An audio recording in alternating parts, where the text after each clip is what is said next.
Check this out. This UAV, or unmanned area vehicle, is made by the very same company that manufactures kit airplanes that you can build.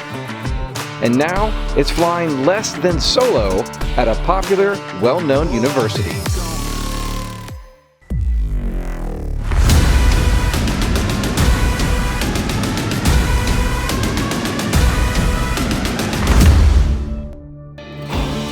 Starkville, Mississippi, home of MSU and the Raspet Flight Research Center, where they are hard at work solving problems utilizing the new technology of unmanned systems. All this behind somewhat high security. As you can see here, we've got the multi-pass.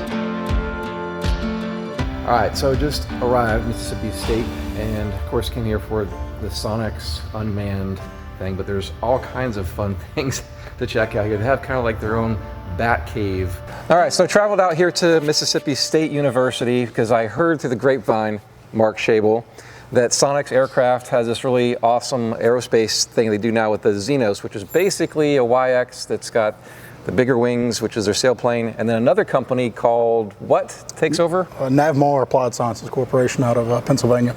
Okay, so they finished the conversion from Sonex to what it is now, and the Mississippi State University has this really awesome program here doing all kinds of things, which we're going to go through, as I discovered today, other things beyond this. But at the moment, introduce yourself and what your role is at the school here. Sure.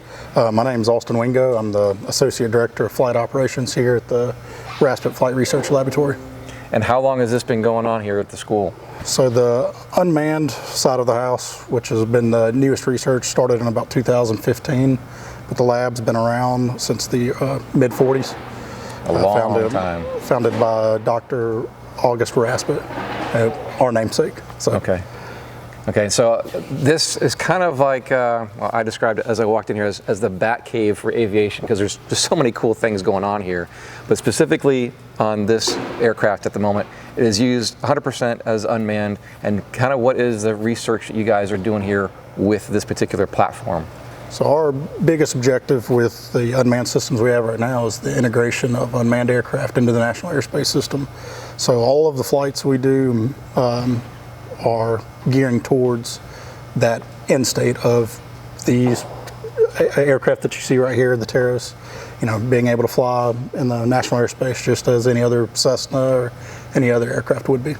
So we still get right of way over one of these, correct? But that is right. It's still moving, so. That is right. And with the current restrictions we have, we chase the aircraft with a manned aircraft when we do all of our operations outside of what we can see visual line of sight here at the airport. So obviously you've got a nice facility here and then the runway here. What other areas do you guys travel out to, which we'll go over this in a minute. This is the control trailer, if you will. But what other places do you venture out to for testing? So we've done research kind of all over the place. We have over 75,000 square miles of COA airspace between Mississippi, Georgia, Alabama, Tennessee, Kentucky, Oklahoma, Texas. Okay. So we've been all over. The Terras has operated successfully in Mississippi, Georgia, Alabama, and those are the three places we've flown that for its research so far. Awesome. Well, let's change camera angles here. I'm going to do a bit of a walk around of this aircraft and what's unique to it, get a tour of the control trailer and all that. Sounds good. All right, Austin, so let's talk about, first off, we're crossing over a little bit, or at least I am, from the experimental kit world into the aerospace world and unmanned. So let's talk about the differences that you would see. And right away, obviously, there's no cockpit, or at least there was, but what is underneath that metal cowling there? So we've replaced essentially where the pilots would sit with a fuel tank. We have a 70-gallon aluminum tank in there that provides us with about 20 to 24 hours of fuel. That's capable. What is your typical flights, though? Probably not that long. For most of our flights right now, being research objectives, are anywhere between an hour to 5 to 6 hours, and we've accomplished what we've needed to, and we'll bring the aircraft down and reset for the next series of flights for it. Okay, and then moving forward from that, this one typically would see like a Volkswagen or a Jabiru or nowadays a Rotax, but you guys have a different engine up front, and what are you utilizing there? So we have the Lycoming 0235 with the System 32 fuel injection system in it. And then we recently went to an aluminum prop for weight. So we've gone to the Sensenich prop. And is that a fixed pitch? It is a fixed pitch. It's fixed pitch, okay. And is that like coming with that fuel injection, still putting out around 115 horse, or what is it? It is, and some of the things we're looking at doing to increase the service ceiling of the aircraft is liquid cooling or air cooling the engine for more power for altitude.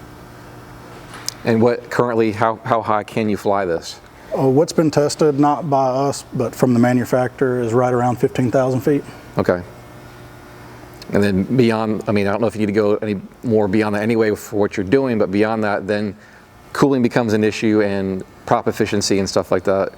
I think really the prop efficiency is where we're going to see, and then you're not seeing many carbureted engines going above 16,000 feet. You want a turbo. And that's what we're looking at doing, because we really need to get this thing to 18 and above for some of the research objectives we want to accomplish.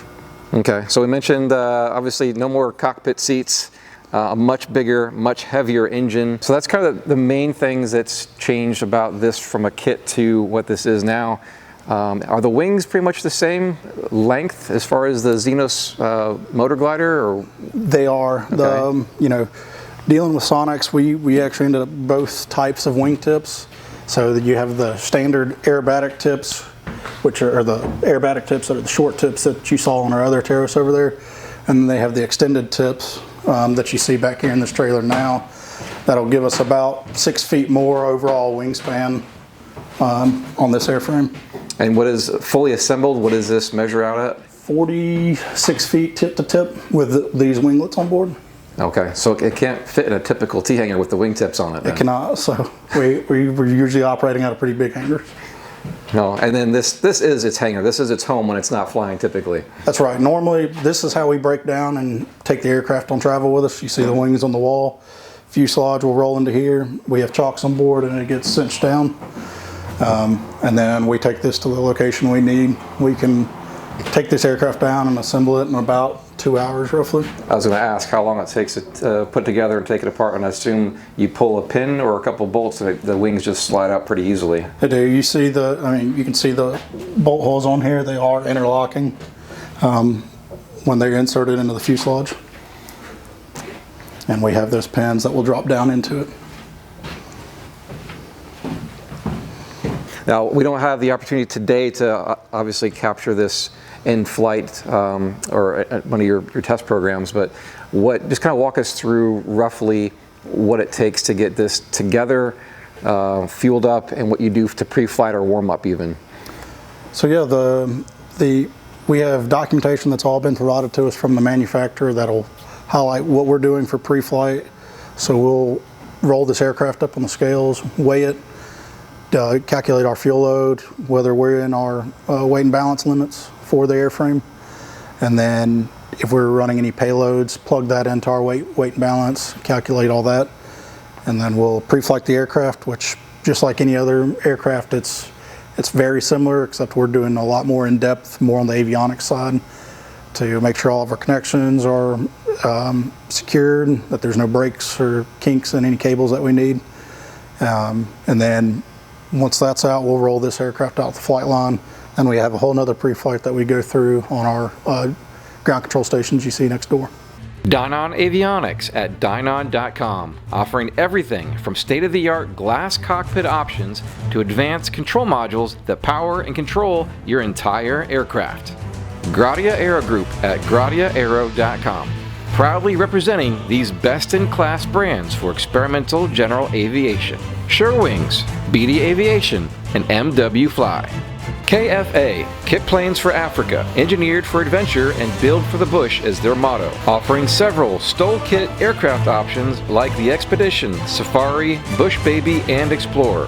Find them online at kitplanesforafrica.co.za. Visit us online at experimentalaircraftchannel.com for all things DIY aviation. And consider supporting us on our Patreon page to help us bring you more original aviation content. So Austin, very impressive is this mobile command unit, mobile command center, which you can't see the depth of it here, but it's, I think you said 48 feet? Yes, sir, that's correct. And it looks like a race car trailer essentially, but you guys are using it essentially to just control the aircraft. That's right. This is pretty much maintain. our mobile workstation and hangar when we're on the road for any of our research missions with any of our aircraft. So complete with a toolbox or two to assemble or make some adjustments in the field, and then you've got a couple different stations up front with the computers. And what do you do at each station there? Sure. Come on up here and we'll kind of go through here. You know, we have all of our consumables, spare parts, anything that we may need on the airframe throughout these cabinets, all the way to dedicated tools that we can assemble the aircraft, work on, to additional tools, specialty tooling, stuff like that. Once we're set up and the aircraft are broken out of here, this becomes more of a data collection station. So our research engineers or data scientists will be back here monitoring the data collection of the flight. So with these trailers, we've made it so that the flight crew can be completely standalone. In the event of critical phases of flight, we'll shut this door and the flight crew is just that there. It's a sterile cockpit. We're not on comms or anything with any of the data collection here in the rear of the trailer. So it's more of a safety of flight thing for us. That's awesome. So you have your own securable door just like you'd have in an airliner. Yes, sir. Well, essentially you are in flight, just on the ground. That's right. And, you know, some of the nature of our flights, you know, all of aviation has risk associated with it, but, you know, we have to do some things with calculated risk for the research objectives. So we are inherently more cautious with sterile crew environment in those settings. All the where we have the two flight crew members operate, we have all of our communications equipment, computer equipment built into our server rack.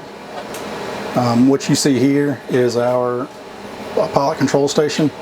So two identical mirrored computers with a ground control software, all of our telemetry data, EFIS information system, and then on this bottom left screen would be the video feed from the aircraft. So just like we're sitting in the cockpit of an airplane, where you see the video feed out of the Terrace aircraft. So we'll sit in here, taxi the aircraft, take off the aircraft, and land the aircraft all from inside of here. So do they pretty much hand fly this for departure and landing, or do you have like a, I forget, Cat 5 or whatever it's called, that you hit a button and it lands itself when it gets close? So the goal of this aircraft is to do autonomous takeoff and landing, but because of proficiency for us internally, all of our pilots operate the aircraft in manual for takeoff and landing, and they're flown just kind of like an RC aircraft. You know, we have, this is what we'll manipulate the aircraft with in flight when it's not being flown by the autopilot system. That's the tool most commonly used, so why not continue to use it, I guess? That's right. Versus some Xbox or PlayStation. That's right. A lot of our pilots came and grew up through the RC world, so this was second nature to a lot of us. We tried to encapsulate all the tools available to us in here. So we have VHF radio for communicating with center, CTAF, tower, whoever we need to be talking to for the phase of flight at the appropriate time. Our onboard weather station, and then cameras around the mast of the antenna just for situational awareness in the proximity of the trailer. All right, to give you kind of a more wide angle and assembled view, this is the other Teros that they've got here at the college. And now that we're seeing it assembled, how is the configuration with cameras and sensors here? So we have cameras mounted underneath the left wing that we'll use for our takeoff and landing phases of flight. So we have two EO cameras, then an IR camera there in the housing. And then you'll look on the left elevator there, we have another camera that we use more so when we're doing the checklist phase of the flight.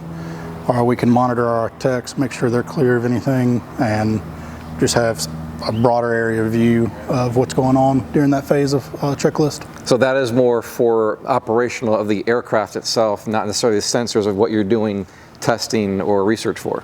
That's correct. Okay. So there's 4 different areas inside the fuselage along the bottom side that we can house research equipment, and then we also have hard points along the wing that we can carry or mount sensors.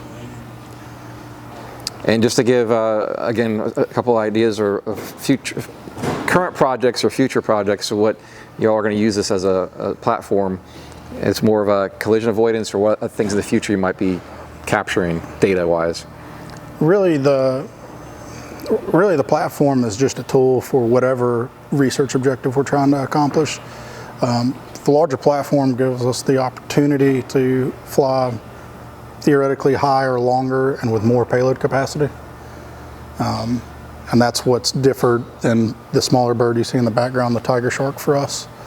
So this was originally doing testing for a flying cell phone tower, is essentially what it was. A dedicated network for first responders. So you guys have taken a moment to uncow the aircraft. I appreciate that. So just to give everybody at home an idea of what a tank looks like versus a cockpit where 2 seats normally go. And this is, you said, 70 gallons? That's correct, 70-gallon tank. So and a place to mount some antennas and other things. Is there any mission that you would swap out to a smaller tank, or just take on less fuel? So this originally started off with a 90-gallon tank that was the whole shape of the center section, and that was kind of what led to the 70-gallon tank. Because of the max takeoff weight of the aircraft, we couldn't fill it up anyways. Okay. So we went to a smaller tank, but that also allowed us to have a larger footprint underneath here for different payloads, because the primary payload area for this aircraft is right here underneath this fuel tank. Gotcha. Keep it right in the center line of the spar. Yes, all right, then moving forward, I've got the engine. This is probably the first time ever anybody's seen a Lycoming mounted in a Sonex. Understandably, this is the biggest Sonex available out there. But you mentioned a fuel injection system I'm not aware of, and maybe other people are. Is that a certified thing or an experimental of the fuel injection system? It is a experimental thing, so it's System 32. You can see their control unit here on the back bulkhead. Okay. So it is a computer-controlled fuel injection. That is correct. And you got electronic ignition. We do. Okay. So this thing can be completely remote started from inside the GCS that you saw. And we got one alternator here. Is there an additional one, or what's the capacity of that to be? I assume you need a higher demand for amp draw of all the electronics that's in this thing. We're really not too bad on the power side of the house. I think we have a 4,000 watt alternator there. So a lot of the systems we run are low power draw, because the thought behind it is to incorporate these into other unmanned aircraft that may not have as much power that demand as we currently do. So just a quick pause and a shout out to Mr. Nick Otterbach, who is also very big in the experimental world. The first time I ever saw one of these, this is a Bushmaster?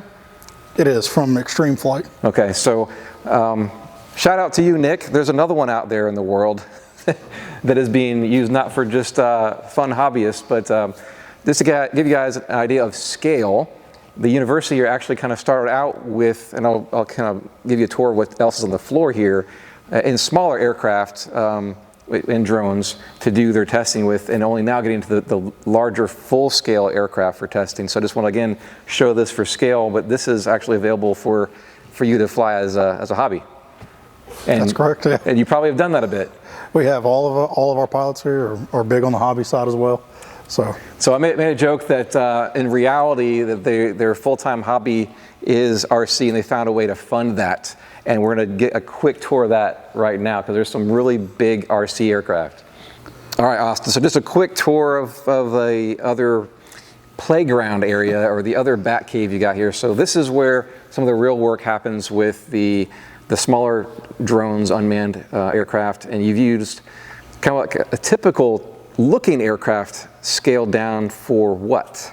Sure, some of the projects we've done with the FAA are see and avoid, and we wanted to go to a lower cost alternative than some of our more expensive platforms, and be able to operate runway independent from whatever environment we're doing the testing in. So we've gone with some 60% Bill Hempel Cubs, And we have 4 of the clipped wing cubs and 1 of the Super Cub airframes. And we've used those. All of them can be fully autonomous from takeoff to landing. And then the Super Cub is configured right now for a training aircraft for our pilots to stay current, so we're not jeopardizing all of our avionics and some of our other aircraft. Now, is there a magic number with the 70% scale like we see here versus using something that's a smaller scale, or is it just the biggest you could get?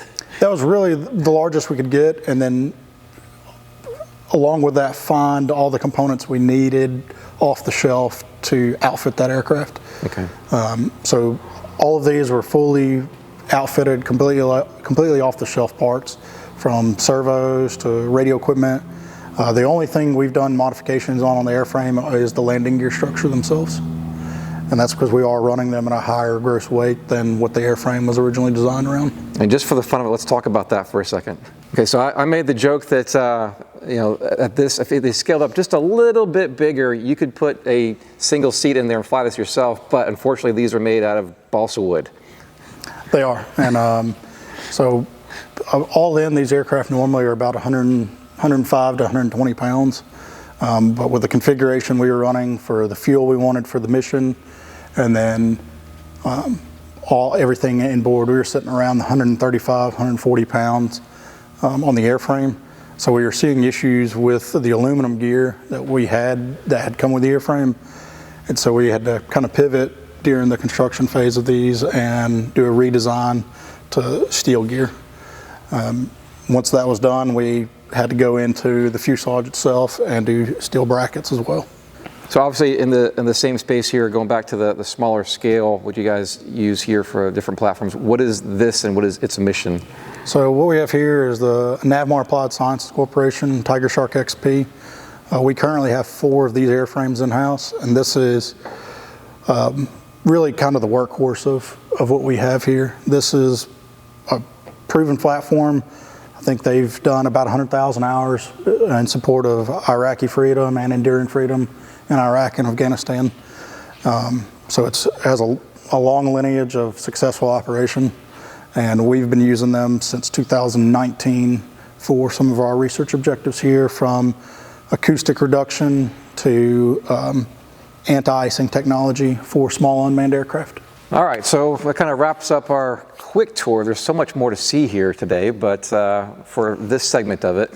So if somebody wanted to maybe call you and beg you to come work for you because this is such a cool place, or become a student of Mississippi State and maybe study under you all here, and there's a lab over there with computers and all kind of stuff, how do you start that conversation? So the easiest way is to kind of go to our website, check everything out at raspet.msstate.edu. We are heavily involved with the students here, more so on the engineering side because of the type of work we do. Okay. So we have, I think, anywhere between 10 to 20 engineering students at any one time working here, getting hands-on experience on the unmanned and manned flight test research.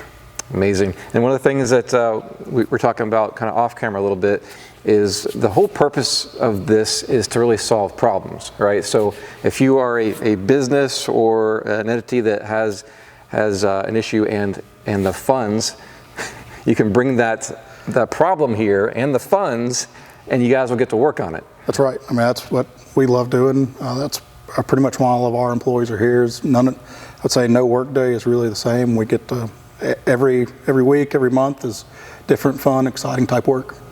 Awesome. Well, I appreciate the few minutes today to give us a tour of this, and hope to come back and maybe check in on you. Absolutely.